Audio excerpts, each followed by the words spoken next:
നമസ്കാരം, ടാക്ടിക്സിലേക്ക് സ്വാഗതം. എൻ്റെ കൂടെ മുഹമ്മദ് ജസീം, ഹാരിസ് നെന്മാറ.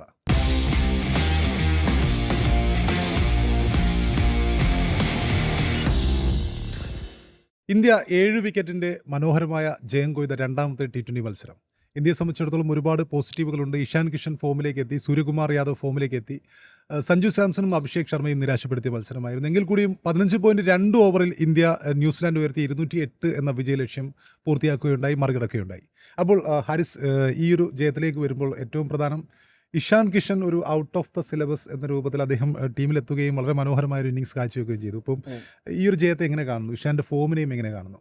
എനിക്കൊന്നും പിന്നെ ഭയങ്കര സാറ്റിസ്ഫാക്ഷൻ തരുന്ന, ഭയങ്കര സംതൃപ്തി തരുന്ന ഒരു വിജയമാണിത്. എന്ന് പറഞ്ഞാൽ പിന്നെ ഈ സീരീസ് തുടങ്ങുന്നതിന് മുമ്പ് അല്ലെങ്കിൽ ഒരു ഏഷ്യ കപ്പിന് ശേഷം തന്നെ നമുക്ക് ഈ ടീമിനെ കുറിച്ച് വലിയ ആദികളുണ്ടായിരുന്നു. അതിലൊന്ന് സൂര്യകുമാർ യാദവിൻ്റെ ഫോമിനെ കുറിച്ചായിരുന്നു, രണ്ട് നമ്മുടെ ഫിനിഷർമാരെ കുറിച്ചായിരുന്നു. ഈ ടീമിൽ കൃത്യമായി ഒരു ഫിനിഷർ റോൾ ചെയ്യുന്ന ഒരാളില്ല എന്നൊരാദ്യം നമുക്ക് മുമ്പേ ഉണ്ടായിരുന്നു. സൂര്യകുമാർ യാദവിൻ്റെ ഫോം ഒരു 2023 ശേഷം അദ്ദേഹം ആദ്യമായിട്ടാണ് 50 അടിക്കുന്നത്. അതും ഒരു നമ്മളിങ്ങനെ പറയാറുണ്ടല്ലോ, സിനിമ ഡയലോഗ് കടമെടുത്ത് അതെ പിന്നെ കണ്ടട ഞാൻ എൻ്റെ പഴയ സൂര്യ എന്നൊക്കെ പറയുന്നത് പോലെ അതെ അതെ അദ്ദേഹത്തിൻ്റെ ഷോട്ടുകളൊക്കെ നമ്മൾ ശ്രദ്ധിക്കണം. എത്ര അപ്പർ കട്ടുകളാണെന്ന് അടിച്ചത്, എത്ര മനോഹരമായിരുന്നു. അതിൽ സാനർ ഒരു ക്യാച്ച് വിട്ട് കളയുന്നുണ്ട് എന്നത് ഒടിച്ചു കഴിഞ്ഞാൽ പിന്നെ ആദ്യമായി ഇഷാൻ കിഷൻ്റെ ഒപ്പമൊക്കെ ആദ്യഘട്ടത്തിൽ ഇഷാൻ കിഷൻ തകർത്തടിച്ചുകൊണ്ടിരിക്കുന്ന സമയത്ത് സ്ട്രൈക്ക് റൊട്ടേറ്റ് ചെയ്തുകൊണ്ടേ ഇരിക്കുക, എന്നിട്ട് അദ്ദേഹത്തിന് സ്ട്രൈക്ക് അതെ അങ്ങനെ ഇരുന്നൊരു ഘട്ടത്തിൽ നിന്നാണ് അദ്ദേഹം ഇങ്ങനെ ഭയങ്കരമായി തകർത്തടിക്കുന്നത്. ആ ഫോക്സിൻ്റെ ഒരു ഓവറിലാണ് തകർത്തടിക്കുന്നതൊക്കെ നമ്മൾ കണ്ടത് എന്നുള്ളതാണ്. എന്ന് പറഞ്ഞാൽ പിന്നെ ടോപ്പ് ഓർഡർ പൊളിഞ്ഞു പോയതിന് ശേഷം നോൺ ഓപ്പണറായ ഒരു ബാറ്റർ 50 അടിക്കുക. ഇഷാൻ കിഷനെ കുറിച്ച് നമ്മളിങ്ങനെയാണ് പറയുന്നത്. എന്ന് പറഞ്ഞാൽ നേരത്തെ MSK പറഞ്ഞതുപോലെ തന്നെയാണ്, ഔട്ട് ഓഫ് സിലബസ് ആയിരുന്നു അദ്ദേഹം ടീമിൽ ഉണ്ടാകുമോ എന്നൊരു ചർച്ച പോലും ഒരു കാലത്ത് ഉണ്ടായിരുന്നില്ല. ആകെ പിന്നെ ക്രിക്കറ്റ് സർക്കിളുകളിൽ വളരെ കുറച്ച് മാത്രമായിരുന്നു അദ്ദേഹത്തിൻ്റെ പേരുണ്ടായിരുന്നത്. പക്ഷേ അവിടെ സെലക്ടർമാർക്ക് കൈയടിക്കാൻ പല കാരണങ്ങളിൽ, ഒന്ന് റിങ്കു സിംഗിൻ്റെ ഇൻക്ലൂഷനാണ്, മറ്റൊന്ന് ഇഷാൻ കിഷൻ്റെ ഇൻക്ലൂഷനാണ്. കാരണം അദ്ദേഹം സയ്യിദ് മുഷ്താഖ് അലി ട്രോഫിയിൽ നന്നായി കളിച്ചുകൊണ്ടിരുന്ന ഒരു സമയമാണ്. ഗില്ലിൻ്റെ എക്സ്ക്ലൂഷനുമാണ്. പിന്നെ ഗില്ല് പുറത്തായതിനേക്കാൾ നമുക്ക് സന്തോഷം നൽകുന്ന രണ്ട് തീരുമാനമായിരിക്കണം ചിലപ്പോൾ റിങ്കു സിംഗിൻ്റെയും ഇഷാൻ കിഷൻ്റെയും ഇൻക്ലൂഷൻ എന്ന് പറയുന്നത്. അദ്ദേഹം അതിനെ സാധൂകരിക്കുന്നു. തിലക് വർമ്മ ഇല്ലാത്തതുകൊണ്ടാണ് 100 പൊസിഷനിലേക്ക് വരുന്നത്. സൂര്യകുമാർ യാദവ് വെച്ചൊഴിഞ്ഞൊരു പൊസിഷനാണത്. ഈ സീരീസ് തുടങ്ങുന്നതിന് തൊട്ട് മുമ്പ് സൂര്യകുമാർ യാദവ് പറയുന്നുണ്ട്, 4th സ്ലോട്ട് എൻ്റെ സ്ലോട്ടാണ്, ഇനി അതിൽ നിന്ന് ഞാൻ മാറില്ല എന്നാണ്. രണ്ടാമത് അദ്ദേഹം പറയുന്നത്, അദ്ദേഹത്തിൻ്റെ ഫോം ഔട്ടിനെ കുറിച്ച് ചോദിച്ച സമയത്ത് എൻ്റെ ഐഡൻറ്റിറ്റിയെ വെച്ച് മാറാൻ എനിക്ക് ഒരു താല്പര്യമില്ല എന്നാണ്. എന്ന് പറഞ്ഞാൽ അദ്ദേഹത്തിൻ്റെ നിലപാടിൽ ഉറച്ചു നിൽക്കുകയാണ്, ഞാൻ ഔട്ട് ഓഫ് ഫോം അല്ല, ഔട്ട് ഓഫ് റൺസ് ആണ് എന്ന്. കഴിഞ്ഞ 2 മത്സരങ്ങളിലും നമ്മൾ അദ്ദേഹം എരിഞ്ഞു കത്തുന്നത് കാണുന്നു. അപ്പോൾ ഒരു T20 ലോകകപ്പ് തൊട്ട് മുമ്പിൽ നിൽക്കുന്ന സമയത്ത് നമുക്ക് സന്തോഷിക്കാൻ എന്തൊക്കെ വകയുണ്ട് ഈ ടീമിൽ എന്നുള്ളതാണ്. സഞ്ജു സാംസണെ കുറിച്ച് പറയുന്ന സമയത്ത് ഇനി സഞ്ജു സാംസൺ ഫോം ഔട്ട് ആവുക എന്നത് സഞ്ജുവിൻ്റെ നിഘണ്ടുവിൽ ഉണ്ടാകാൻ പാടില്ലാത്ത ഒന്നാണ് എന്ന് ശരിക്കും സൂചന കണക്കിൽ തന്നെ കൊടുക്കണം. ആ 6 അടിച്ചത് തന്നെ ക്യാച്ച് മിസ്സാണ്. എന്നിട്ട് അതിനുശേഷം അദ്ദേഹത്തിൻ്റെ കാൽക്കുലേഷൻ പഠിച്ചു പോയതാണ്. അഭിഷേക് ശർമ്മയെ സംബന്ധിച്ചും അതുപോലെ തന്നെയാണ്. കാൽക്കുലേഷൻ പഠിച്ചതുകൊണ്ടാണ് അദ്ദേഹത്തിനും ഗോൾഡൻ ഡക്കാണ് എന്നാലോചിക്കണം. ആദ്യ 2 വിക്കറ്റുകളിൽ വെറും 6 റൺസ് മാത്രമുണ്ടായിരുന്നൊരു ടീം 15 ഓവറിൽ ജയിക്കുക എന്ന് പറഞ്ഞാൽ ഇതിൽ പരം സന്തോഷിക്കാൻ നമുക്ക് വേണ്ടതില്ലല്ലോ. സെക്കൻഡ് വിക്കറ്റിൽ 122 റൺസിൻ്റെ കൂട്ടുകെട്ടാണ്. അതും അതിന് 50 പന്ത് തികച്ചെടുത്തിട്ടില്ല. ആ സെഞ്ചുറി കൂട്ടുകെട്ടിന് 50 പന്ത് തികച്ചെടുത്തിട്ടില്ല. അതെ, 3-ാം വിക്കറ്റിൽ ശിവൻ ദുബൈയായിട്ട് സൂര്യകുമാർ യാദവിൻ്റെ നിർണായക കൂട്ടുകെട്ട്. അപ്പോൾ ഏതർത്ഥത്തിൽ നോക്കിയാലും നമുക്ക് സന്തോഷിക്കാൻ ഒരുപാട് വക തരുന്നൊരു മത്സരം. കഴിഞ്ഞ മത്സരത്തിൽ നമുക്കൊരു ഫിനിഷറെ കിട്ടിയതുപോലെ സൂര്യകുമാർ യാദവിനെ 2 മത്സരങ്ങളിൽ നമുക്ക് തിരിച്ചിടുന്നു. ഹാർദിക് പാണ്ഡ്യയും റിങ്കു സിംഗും ഹർഷിത് റാണയൊക്കെ ബാറ്റിംഗ് ഇറങ്ങാൻ കിടക്കുന്നുണ്ട്. ടോപ്പ് ഓർഡറിൽ 6 റൺസിന് 2 വിക്കറ്റ് പോയതിന് ശേഷം ഹർദിക്കും റിങ്കുവും ഹർഷിത് റാണയും ബാറ്റിംഗ് ഇറങ്ങാൻ ബാക്കിയുള്ളപ്പോൾ നമ്മൾ ജയിച്ചു എന്ന് പറയുമ്പോൾ ഇതിൽ പരം ആവേശം ഒന്നുമില്ലല്ലോ. തീർച്ചയായിട്ടും. ജസീം, ഇതിലേക്ക് വരുമ്പോൾ ഇപ്പം ഹാരിസ് പറഞ്ഞതുപോലെ ഒരു വളരെ സന്തോഷം തരുന്നൊരു വിജയമാണ്. കഴിഞ്ഞ മത്സരം ഇന്ത്യ ജയിച്ചപ്പോൾ 2-0 ഇപ്പം മുന്നിൽ നിൽക്കുകയാണ്. അപ്പോൾ ഇതിൽ ഇഷാൻ കിഷൻ്റെ ആ ഒരു ഇന്നിങ്സ് എടുത്തു പറയേണ്ട ഇന്നിങ്സാണ്. അതുപോലെ സൂര്യ ഫോമിലേക്ക് എത്തി. നമ്മൾ കഴിഞ്ഞ ടാക്ടിക്സിലടക്കം പറഞ്ഞിരുന്നു, 10 പന്തുകൾ നേരിട്ട് കഴിഞ്ഞിട്ടുള്ള സൂര്യ എപ്പോഴും അപകടകാരിയാണെന്ന് പറഞ്ഞിരുന്നു. ഈ മത്സരത്തിൽ അദ്ദേഹം 10 പന്തുകളിൽ 10 റൺസായിരുന്നു എടുത്തിരുന്നത്. എനിക്കൊന്ന് സൂര്യ അത് കൃത്യമായൊരു കാൽക്കുലേഷനിൽ കൂടെ തന്നെയാണ് ആ 10 പന്തുകൾ നേരിട്ടെന്ന് തോന്നുന്നു. അതിനുശേഷം സൂര്യ കത്തിക്കായിരുന്നു. പിന്നെയുള്ളത് 37 പന്തിലാണ് അദ്ദേഹം 82 റൺസ് എടുത്തത്. അതായത് പിന്നീടുള്ള 27 പന്തുകളിലാണ് അദ്ദേഹം 72 റൺസ് എടുത്തിരിക്കുന്നത്. അപ്പോൾ സൂര്യയുടെ ബാക്ക് ടു ഫോം അതിനെ എങ്ങനെ കാണുന്നു? എന്നാലും സൂര്യയുടെ ഒരു പ്രകടനം എന്ന് പറയുന്നത് അസാധ്യം തന്നെയാണ്. പ്രത്യേകിച്ച് അദ്ദേഹത്തിൻ്റെ ആ ഒരു 3-ാം വിക്കറ്റിലുള്ള ഒരു പാർട്ണർഷിപ്പ്, സൂര്യകുമാർ യാദവും ഇഷാൻ കിഷനും ഉണ്ടാകുന്ന ഒരു പാർട്ണർഷിപ്പ് വല്ലാത്തൊരു പാർട്ണർഷിപ്പാണത്. ശരിക്ക് തുടക്കത്തിൽ പതിരുന്ന ഒരു ഇന്ത്യ, അത് പിന്നീട് സൂര്യകുമാർ യാദവും ഇഷാൻ കിഷനും അത് പിന്നീട് അതിനെ പടുത്തുയർത്തുന്ന ഒരു മനോഹരമായിട്ടുള്ളൊരു കാഴ്ച. കാരണം കഴിഞ്ഞ മത്സരത്തിൽ അഭിഷേക് ശർമ്മ ഒരു വലിയ പോരാട്ടം നടത്തി ഇന്ത്യയെ വിജയത്തിലേക്ക് എത്തിക്കുന്നു. അത് ഇന്ന് അദ്ദേഹത്തിന് അത് സാധിക്കാതെ വരുന്നു. നേരത്തെ ഹാരിസ് പറഞ്ഞ പോലെ തന്നെ അഭിഷേകും അല്ലെങ്കിൽ സഞ്ജു ഒക്കെ നിരാശപ്പെടുത്തിയിരുന്നത് അവിടെ നിന്ന് പിന്നീട് ഇവർക്ക് ഉണ്ടാകുന്ന അത് ഇഷാൻ കിഷൻ നമ്മൾ കഴിഞ്ഞതിൽ നമ്മൾ ചർച്ചയിലൊക്കെ പറഞ്ഞൊരു സംഗതി കൂടിയാണ്. ഇഷാൻ കിഷനും സഞ്ജുവിനും അടുത്ത മത്സരങ്ങളൊക്കെ അവരുടെ ഫോം വീണ്ടെടുക്കുന്നത് അത് നിർണായകമായിരിക്കും എന്നുള്ളതാണ്. അത് ഇന്ന് ഇഷാൻ കിഷൻ അത് തെളിയിച്ചു. അദ്ദേഹം അത് ഇനി എങ്ങനെ മത്സരത്തിലേക്ക് ഈ 2020 മത്സരത്തിൽ തൻ്റെ കഴിവ് എത്രത്തോളം ഉണ്ടെന്ന് അദ്ദേഹം തെളിയിച്ചു. നിർഭാഗ്യവശാൽ സഞ്ജുവിന് അത് ഇന്ന് സാധിച്ചില്ല എന്നുള്ളതാണ്. നേരത്തെ പറഞ്ഞ ഒരു സിക്സർ നേടി നമ്മളൊന്ന് പ്രതീക്ഷയിലാക്കിയെങ്കിലും പക്ഷേ പിന്നീട് അദ്ദേഹത്തിന് ആ ഒരു ലെവലിലേക്ക് നമുക്കൊരു രണ്ടക്കത്തിലേക്ക് പോലും ഇന്ന് കടക്കാനായിട്ടില്ല എന്നുള്ളത് വലിയ നിരാശ തന്നെയാണ് നമ്മൾ സമ്മാനിക്കുന്നത്. പക്ഷേ അവിടെയൊക്കെ ഇഷാൻ കിഷൻ ഫോമിലേക്ക് വരുന്നു, സൂര്യകുമാർ യാദവ് വലിയ ഫോമിലേക്ക് വരുന്നു. ഇതൊക്കെ ഒരു ഇന്ത്യൻ ക്രിക്കറ്റ് പ്രേമികൾ അല്ലെങ്കിൽ ഇന്ത്യൻ ക്രിക്കറ്റ് ആരാധകരിലൊക്കെ ഉണ്ടാക്കുന്ന വലിയൊരു പ്രതീക്ഷയുണ്ട്. നമുക്ക് ഈ ലോകകപ്പ് വരാൻ പോവുകയാണ്. അപ്പോൾ അതെ തീർച്ചയായിട്ടും കറക്റ്റ് സമയത്ത് ഫോമിലേക്ക് എത്തുക എന്നുള്ളതും ഇവരുടെ ഇപ്പോൾ ഇഷാൻ കിഷനൊക്കെ അതുപോലെ സഞ്ജുവിനൊക്കെ നിലയിൽ പിന്നെ അടുത്ത ലോകകപ്പ് കളിക്കുമ്പോൾ അവരുടെ നമ്മുടെ 11 വരണം എന്നുണ്ടെങ്കിൽ പോലും ഇപ്പോഴത്തെ ഫോമൊക്കെ എന്തായാലും നിർണായകമാവും. ആ ഒരു ഘട്ടത്തിൽ ഇഷാൻ കിഷൻ അത് നന്നായി ആ റോള് ഭംഗിയായി നിർവഹിക്കുന്നു എന്നുള്ളതും അതോടൊപ്പം തന്നെ സൂര്യകുമാർ യാദവിനോടൊപ്പം നിന്നുകൊണ്ടുള്ള ആ ഒരു മനോഹരമായ ഇന്നിങ്സ് പടുത്തുയർത്തി കൊണ്ടുപോകുന്നു എന്നുള്ളതുമൊക്കെ തീർച്ചയായിട്ടും നമ്മൾ ഒരു വലിയ പ്രതീക്ഷയോടെ കാണേണ്ടതാണ്. എന്തായാലും 2 മത്സരങ്ങൾ കഴിഞ്ഞത് ഒന്നാമത്തെ മത്സരത്തിലേറെ രണ്ടാമത്തെ മത്സരം ഒന്നുകൂടി ഈസിയായി എന്നുള്ളതാണ്. ആ ഒരു കാര്യം കൂടിയുണ്ട്. അപ്പോൾ എന്തായാലും അടുത്ത ഒരു മത്സരമൊക്കെ നമ്മൾ കാത്തിരിക്കുന്നത് ഇതിനും മികച്ച മുന്നേറ്റം ഇനിയിപ്പോൾ സഞ്ജുവിനും കൂടി തിളങ്ങാൻ കഴിയട്ടെ, അല്ലെങ്കിൽ അതിനുള്ള ഒരു അവസരം കൂടി ഉണ്ടാവട്ടെ എന്നുള്ളതാണ്. സഞ്ജുവിൻ്റെ കേസിലേക്ക് വരുമ്പോഴാണ് നമ്മൾ സഞ്ജുവിനെ അത്രയും നമ്മൾ പ്രോത്സാഹിപ്പിക്കാറുണ്ട്, സഞ്ജുവിന് വേണ്ടി നമ്മൾ ഒരുപാട് വാദിക്കാറുണ്ട്.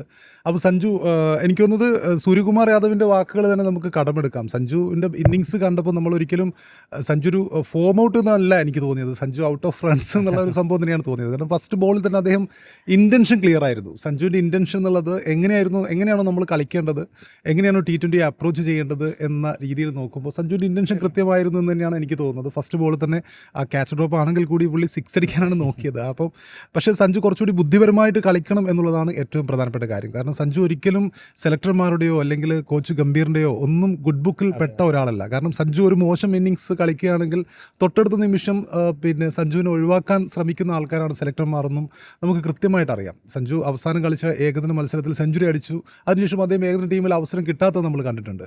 അപ്പോൾ ഇപ്പോൾ തന്നെ നമ്മൾ നോക്കുമ്പോൾ ഇന്ത്യൻ ടീമിൽ ഒരു അവസരം ലഭിക്കുക, ഒരു ചാൻസ് ലഭിക്കുക എന്നുള്ളത് ഒരു വലിയൊരു പ്രീമിയം ഗ്രേഡ് പെടുന്ന ഒരു കാര്യമാണ്. അതായത് ഒരു അവസരം ലഭിക്കുക, ആ അവസരം കൃത്യമായിട്ട് വിനിയോഗിക്കുക. കാരണം അത്രയും പേര് അവിടെ ഇങ്ങനെ അവസരം പാർത്ത് നിൽക്കുന്നുണ്ട്. അപ്പോൾ നേരത്തെ പറഞ്ഞ പോലെ ഇന്നത്തെ മത്സരത്തിൽ തന്നെ ഒരുപാട് ബാറ്റർമാർ പുറകിൽ കാത്തിരിക്കുകയാണ്. അതെ, അത്രയും ബാറ്റർമാർ. അതെ, ഇപ്പം ഇന്ന് ബാറ്റ് കിട്ടാത്തവർ ഇഷ്ടം പോലുണ്ട്. അപ്പം സഞ്ജുവിന് കിട്ടുന്ന അവസരം എന്നുള്ളത് വളരെ അപൂർവമായിട്ട് കിട്ടുന്ന ഒരു അവസരമാണ്.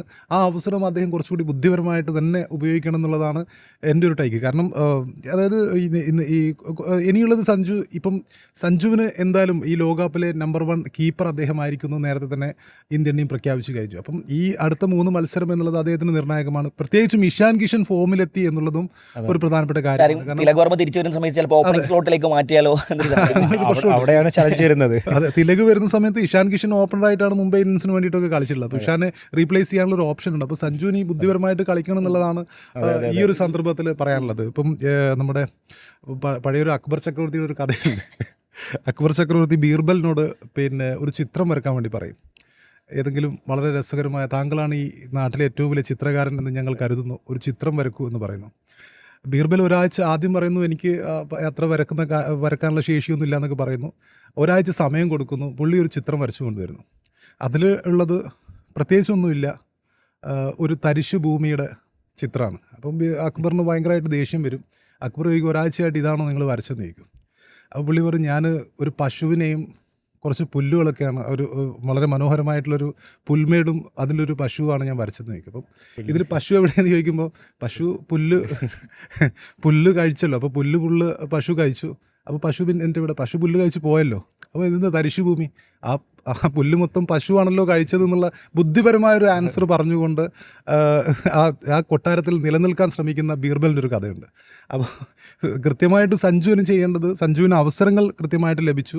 ഇനി ബുദ്ധിപരമായിട്ട്, അതായത് കുറച്ച് പന്തുകൾ നേരിട്ട് കഴിഞ്ഞാലും കുഴപ്പമില്ല എന്ന രീതിയിൽ തന്നെ അവിടെ പിടിച്ചു നിൽക്കാൻ വേണ്ടി സഞ്ജു ശ്രമിക്കേണ്ടത് അത്യാവശ്യമാണ്. പിന്നെയുള്ളത്, സഞ്ജു ഒരിക്കലും അഭിഷേകിനെ അനുകരിക്കാനും പാടില്ല. കാരണം അഭിഷേക് ഫസ്റ്റ് ബോൾ തൊട്ട് ആക്രമിക്കുന്ന ഒരു കളിക്കാരനാണ്. സഞ്ജു ഒരിക്കലും ആ കാറ്റഗറിയിലുള്ള പ്ലെയർ അല്ല. മാത്രമല്ല സഞ്ജു ഗില്ലിനെ പോലെ ഒരുപാട് പന്തുകൾ മുട്ടിയിട്ട് അല്ലെങ്കിൽ ഒരുപാട് പന്തുകൾ നേരിട്ട് സ്റ്റാൻഡ് ചെയ്ത് കളിക്കുന്ന കളിക്കാരനുമല്ല. ഇൻ ബിറ്റ്വീൻ ആയിട്ടുള്ള ഒരു കളിക്കാരനാണ് സഞ്ജു. ഗില്ലല്ല, അഭിഷേകുമല്ല. ഇത് രണ്ടിൻ്റെയും ഇടക്ക് കളിക്കുന്ന ഒരു പ്ലെയറാണ് സഞ്ജു എന്നുള്ളതും അയാളുടെ ശൈലി അതാണെന്നുള്ളതും അയാൾ കൃത്യമായിട്ട് മനസ്സിലാക്കേണ്ടത് അത്യാവശ്യമാണ്. അങ്ങനെ ഒരു ശൈലിയിൽ കളിച്ച് നമുക്കറിയാം, സഞ്ജു തുടക്കത്തിൽ ഒരു 6-7 പന്തുകൾ സഞ്ജുവിൻ്റെ, അല്ലെങ്കിൽ കുറച്ചൊരു 6-10 പന്തുകളെങ്കിലും സ്ട്രൈക്ക് റേറ്റ് കുറവ് തന്നെയാണ് സഞ്ജു കളിക്കാറുള്ളത്. IPL നമ്മൾ കണ്ടിട്ടുണ്ട്. പിന്നെയാണ് അദ്ദേഹം ഒരു 10 to 30 വരെയുള്ള പന്തുകളിലാണ് റൺ റേറ്റ് ഉയർത്താൻ വേണ്ടി സഞ്ജു ശ്രമിക്കാറുള്ളത്. അപ്പം ഫസ്റ്റ് ബോൾ തൊട്ട് അടിക്കാൻ സഞ്ജു അഭിഷേകല്ല എന്നുള്ള കാര്യം സഞ്ജു മനസ്സിലാക്കണം. ഒരുപാട് പന്തുകൾ നേരിട്ട് റണ്ണ ബോൾ കളിക്കേണ്ട ആവശ്യവും സഞ്ജുവിനില്ല. സഞ്ജു അദ്ദേഹം എങ്ങനെയാണോ IPL അദ്ദേഹത്തിൻ്റെ രാജസ്ഥാൻ റോയൽസിന് വേണ്ടി കളിച്ചിരുന്ന ആ ഒരു കാലഘട്ടം, ആ ഒരു അതേപോലെ തന്നെ കളിക്കാനാണ് സഞ്ജു ശ്രമിക്കേണ്ടത് എന്നാണ് എൻ്റെ ഒരു ടേക്ക്. ഹാരിസ് എന്ത് പറയുന്നു? ഇതിൽ മറ്റൊന്നുള്ളത്, ഇപ്പോൾ ഈ സീരീസ് തുടങ്ങുന്നതിന് മുമ്പ് ഇർഫാൻ പത്താൻ്റെ ഒരു വിമർശനം ഭയങ്കരമായി ചർച്ച ചെയ്യുന്നു, പ്രത്യേകിച്ച് മലയാളി ക്രിക്കറ്റ് ആരാധകരൊക്കെ. അതന്നെ, ഇദ്ദേഹത്തിൻ്റെ കൺസിസ്റ്റൻസിയെ കുറിച്ച്. സഞ്ജുവിൻ്റെ കൺസിസ്റ്റൻസി എല്ലാ കാലത്തും ക്രിക്കറ്റ് സർക്കിളുകളിലെ വലിയ ചർച്ചയാണ്. അപ്പോൾ ഇദ്ദേഹം, ഇർഫാൻ പത്താൻ പറയുന്നത്, ഫുൾ ഫ്ലോയിൽ കളിച്ചുകൊണ്ടിരിക്കുന്ന സമയത്ത് ഇന്ത്യൻ ടീമിന് ഭയങ്കര ഇമ്പാക്ട് നൽകാൻ ശേഷിയുള്ള പ്ലെയറാണ് സഞ്ജു എന്ന യാഥാർത്ഥ്യം വെച്ചുകൊണ്ട് തന്നെ ഞാൻ പറയട്ടെ, ടോപ്പ് ഓർഡറിൽ അദ്ദേഹം ഇൻകൺസിസ്റ്റൻ്റ് ആണ്. അദ്ദേഹം ഒരു കളി നന്നായി കളിച്ചു കഴിഞ്ഞാൽ, ഇപ്പോൾ ദക്ഷിണാഫ്രിക്കെതിരെ അദ്ദേഹം 2 സെഞ്ചുറി അടിച്ച ഒരു സീരീസിൽ തന്നെ അദ്ദേഹത്തിൻ്റെ ഡക്കുകൾ നമ്മൾ എടുത്തു നോക്കണം. അങ്ങനെ പല സീരീസുകളിൽ അദ്ദേഹം തുടർച്ചയായി 2 ഡക്കുകൾ, പിന്നെ 2 സെഞ്ചുറികൾ, അങ്ങനെ പിന്നെ എല്ലാം ഭയങ്കര. അഭിഷേകിനെ പോലെ ഒരു കൺസിസ്റ്റൻസി അദ്ദേഹത്തിൽ നിങ്ങൾ പ്രതീക്ഷിക്കരുത് എന്ന് ഇർഫാൻ പത്താൻ പറയുന്നുണ്ട്. ആ വിമർശനത്തിൻ്റെ പേരിൽ ഇർഫാൻ പത്താൻ ഭയങ്കരമായിട്ട് ട്രോളുകൾക്കൊക്കെ ഇരയായിരുന്നു. പക്ഷേ ആദ്യ 2 മത്സരങ്ങൾ കഴിയുന്ന സമയത്ത് ഇർഫാൻ പത്താൻ്റെ വാദം ശരിവെക്കുന്ന രീതിയിലൊക്കെയാണ് ഇത് എന്നാണ്. എന്ന് പറഞ്ഞാൽ ഇന്നത്തെ മത്സരത്തിൽ നോക്കിക്കഴിഞ്ഞാൽ രച്ചിൻ രവീന്ദ്ര ആ 38 സർക്കിളിൽ നിന്ന് ഇറങ്ങി വന്നിട്ടാണ് ക്യാച്ച് എടുക്കുന്നത്. ആ ക്യാച്ച്, അതായത് അദ്ദേഹത്തിൻ്റെ കാൽക്കുലേഷൻ മൊത്തം തെറ്റുകയാണ് എന്നുള്ളതാണ്. അത് തന്നെയാണ് അഭിഷേക് ശർമ്മയ്ക്ക് സംഭവിച്ചത്. പക്ഷേ അഭിഷേക് ശർമ്മയ്ക്ക് എല്ലാ തവണയും ഇത് സംഭവിക്കാറില്ല എന്നൊരു ആ പന്ത് ക്യാച്ച് എടുത്തതിന് ശേഷം കോൺവേ പന്തെടുത്ത് കീശയിലിടുന്നുണ്ട് എന്ന് പറഞ്ഞാൽ തീർന്നു എന്നാണ്. അത് കാരണം നമ്മൾ അങ്ങനെയാണല്ലോ ഇത്രയും കാലം. അഭിഷേക് ശർമ്മ ഇപ്പോൾ കഴിഞ്ഞ മത്സരത്തിൽ അഭിഷേക് ശർമ്മ നന്നായി കളിച്ചപ്പോൾ ജയശട്ടൻ ഇറക്കിയ വീഡിയോയ്ക്ക് കൊടുത്ത ക്യാപ്ഷൻ അഭിഷേക് ഇല്ലെങ്കിൽ ഇന്ത്യയില്ല എന്നാണ്. അപ്പോൾ 6 റൺസിന് 2 വിക്കറ്റ് പോയതിനു ശേഷം അഭിഷേക് ഇല്ലെങ്കിൽ ഇന്ത്യയുണ്ട്, അഭിഷേക് ഇല്ലെങ്കിൽ ഇന്ത്യയുണ്ട് എന്ന് നമുക്ക് പറയാൻ പാകത്തിലേക്ക് ഇനി ഇറങ്ങാൻ കിടക്കുന്ന ബാറ്റർമാരൊക്കെ നമുക്ക് തകർത്തടിക്കുന്ന ബാറ്റർമാരാണ്. ഹർഷിത് റാണയെ ഒരു ഓൾറൗണ്ടർ ആക്കി ഇവിടെ ഗൗതം ഗംഭീർ പരുവപ്പെടുത്തി എടുത്ത ഒരു ടീമാണ് നമ്മളുടേത്. അത് പറയുന്ന സമയത്തും ബൗളർമാർക്കിടയിൽ ഇപ്പോൾ നമ്മുടെ ഇന്നത്തെ ബൗളിംഗ് പ്രകടനത്തെക്കുറിച്ച് വിലയിരുത്തിയേ മതിയാവും എന്നാണ്. യഥാർത്ഥത്തിൽ ഇന്ന് ജസ്പ്രീത് ബുംറയ്ക്ക് വിശ്രമം കൊടുത്തൊരു ദിവസമാണിത്.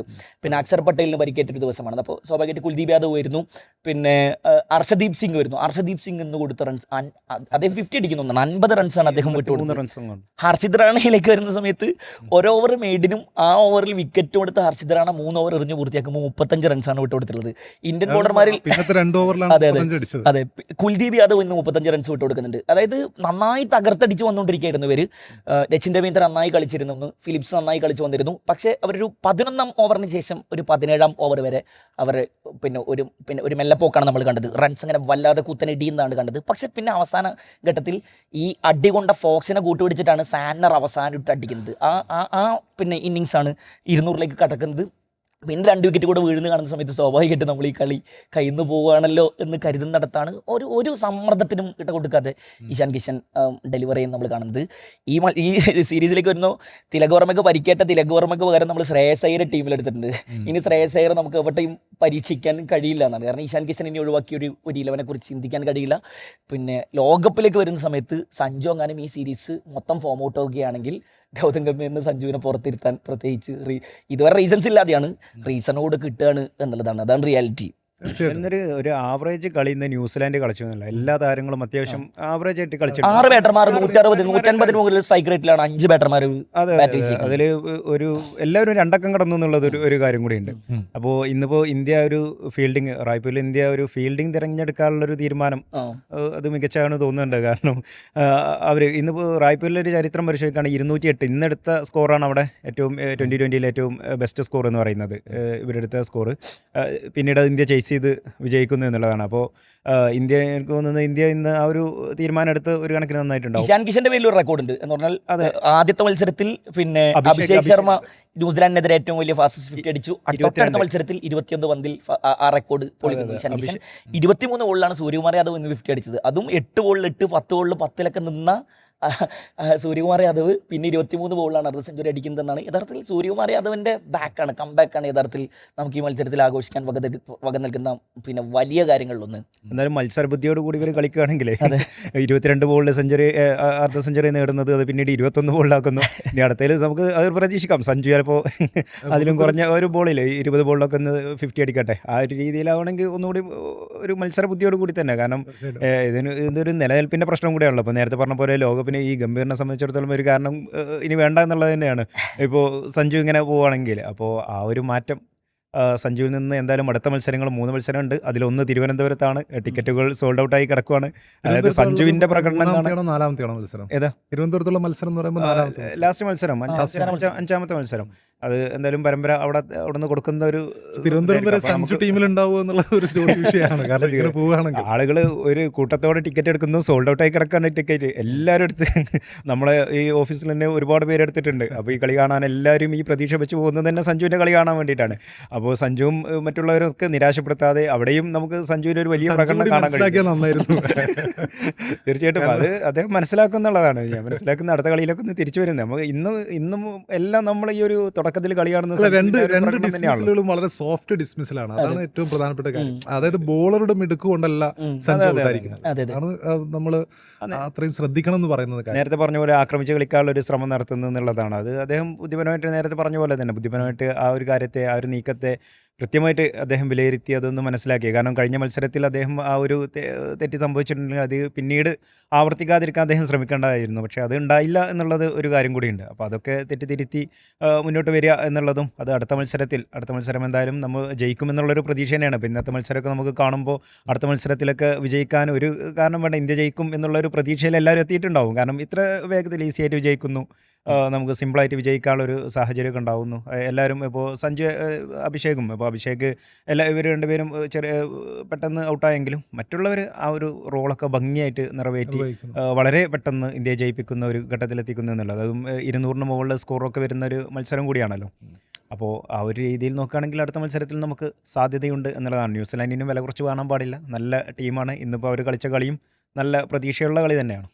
പിന്നെയുള്ളത് മറ്റൊരു പ്രധാനപ്പെട്ട കാര്യം, ഇപ്പോൾ രണ്ടാമത്തെ കളി എടുത്ത് നോക്കുമ്പോൾ നമ്മൾ ഇന്ത്യയുടെ ബോളിംഗ് ലൈനപ്പ് നോക്കുമ്പോൾ വളരെ പിന്നെ പോസിറ്റീവായിട്ടുള്ളൊരു കാര്യം എന്നുള്ളത് നമ്മൾ പാർട്ട് ടൈമേഴ്സിന് യൂസ് ചെയ്തു എന്നുള്ളതാണ്. ഇന്നും 7 പേര് പന്തെറിഞ്ഞു. കഴിഞ്ഞ മത്സരത്തിലും 7 പേര് ഒരു ദുർബല ഘട്ടത്തിൽ ഉപയോഗിക്കേണ്ടി വന്നതാണോ എന്ന് എനിക്ക് തോന്നുന്നു. 9ാമത്തെ ഓവറിലൊക്കെ നന്നായി അടിച്ചുകൊണ്ടിരിക്കണം അവർ. അഭിഷേക് ശർമ്മയൊക്കെ ഒരു ഘട്ടത്തിൽ ഇറക്കേണ്ടി വരുന്നു. അല്ല, പക്ഷേ ഇന്ത്യക്ക് ഓപ്ഷൻസ് ഉണ്ട് എന്നുള്ളതാണ്. അതായത് അഭിഷേക് ശർമ്മയിൽ ഒരു ഓപ്ഷൻ ഉണ്ട്. ശിവൻ ദൂബെ നന്നായിട്ട് പന്തെറിഞ്ഞു, ഒരു വിക്കറ്റ് നേടി. കഴിഞ്ഞ മത്സരത്തിന് വിക്കറ്റ് നേടിയിരുന്നു.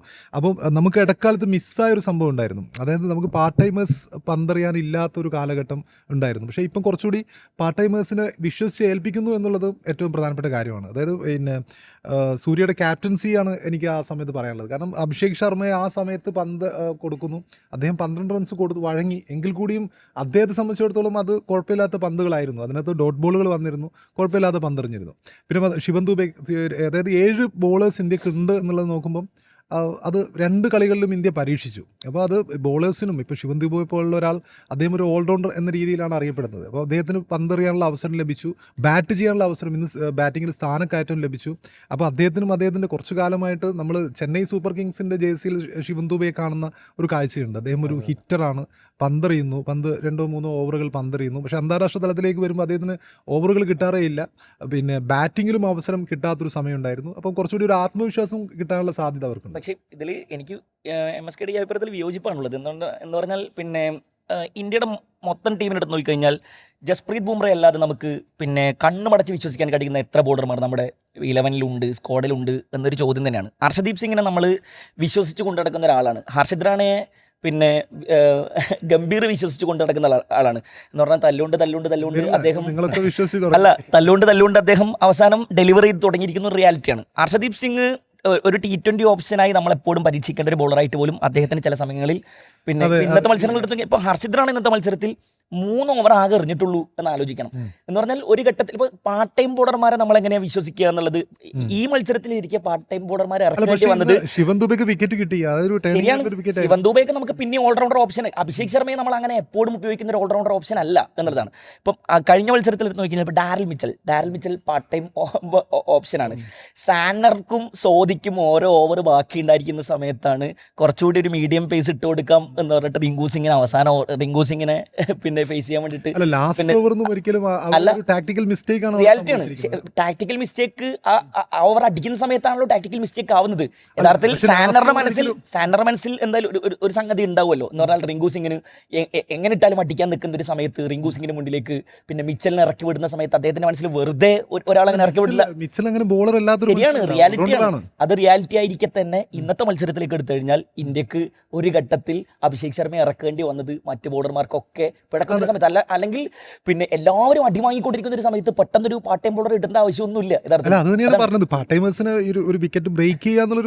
അതാണ് ഇത് പറയുന്ന സമയത്ത് തന്നെ നമ്മുടെ ദൗർബല്യം കൂടെ നമ്മൾ മനസ്സിലാക്കണമെന്നാണ് ഞാൻ പറഞ്ഞു വെക്കുന്നത്. നമ്മുടെ ബോളർമാർക്ക് കൃത്യമായി ഡെലിവറി ചെയ്യുന്നുണ്ടോ ഇല്ലയോ എന്നുള്ള ചോദ്യം അവിടെ ബാക്കി കിടക്കുന്നുണ്ട് എന്നുള്ളതാണ്. തീർച്ചയായിട്ടും അത് ഇപ്പം ആരിസ് പറഞ്ഞതിൽ ബുംറ മാത്രമാണ്.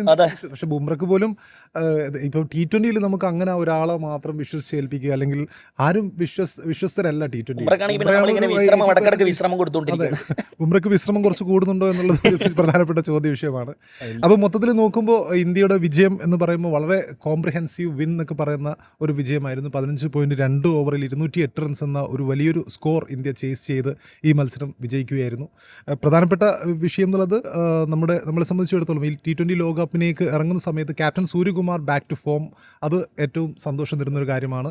പിന്നെയുള്ളത് ഇഷാൻ കിഷൻ, പിന്നെ അദ്ദേഹം ഒരുപാട് ഏതാണ്ട് 2.5 വർഷത്തെ ഇടവേളയ്ക്ക് ശേഷം അദ്ദേഹത്തെ ഈ കരാർ പ്രശ്നവുമായി ബന്ധപ്പെട്ട് ഇന്ത്യൻ ടീമിൻ്റെ വെളിയിലേക്ക് ഇട്ട സമയത്ത് അദ്ദേഹം ആഭ്യന്തര ക്രിക്കറ്റിൽ കഴിവ് തെളിയിച്ചുകൊണ്ട് ടീമിലേക്ക് തിരിച്ചെത്തുന്നു. ഈ ഒരു മത്സരത്തിൽ അദ്ദേഹം ആ ഒരു ഇന്നിങ്സ് തന്നെയാണ് ഈ മത്സരത്തിൽ ടേണിംഗ് പോയിന്റ് ആയത്. അതിനൊപ്പം ഇന്ത്യയുടെ ഈ ചേസ് എന്നുള്ള രൂപത്തിലും ഇന്ത്യ ഒരു ഘട്ടത്തിൽ പോലും പതറാതെ അത്രയും പേർ ബാറ്റ് ചെയ്യാൻ ഉള്ള ഒരു സമയത്ത് അങ്ങനെ ഒരു വലിയൊരു സ്കോറായിട്ടും ഒരു ഘട്ടത്തിലും പതറാതെ ഇന്ത്യ ആ സ്കോർ ചേസ് ചെയ്തു. ഇനി വരാനിരിക്കുന്നത് 3-ാം ഏകദിനമാണ്. അടുത്ത മത്സരം 3-ാം T20 ആണ്. അടുത്ത മത്സരം ജയിക്കുകയാണെങ്കിൽ ഇന്ത്യക്ക് പരമ്പര ലഭിക്കും. അപ്പം ഇന്ത്യ അടുത്ത മത്സരം കൂടി ജയിച്ച് പരമ്പര നേരട്ടെ എന്ന് നമുക്ക് ആശിക്കാം. ടാക്ടിക്സ് ഇവിടെ അവസാനിക്കുന്നു.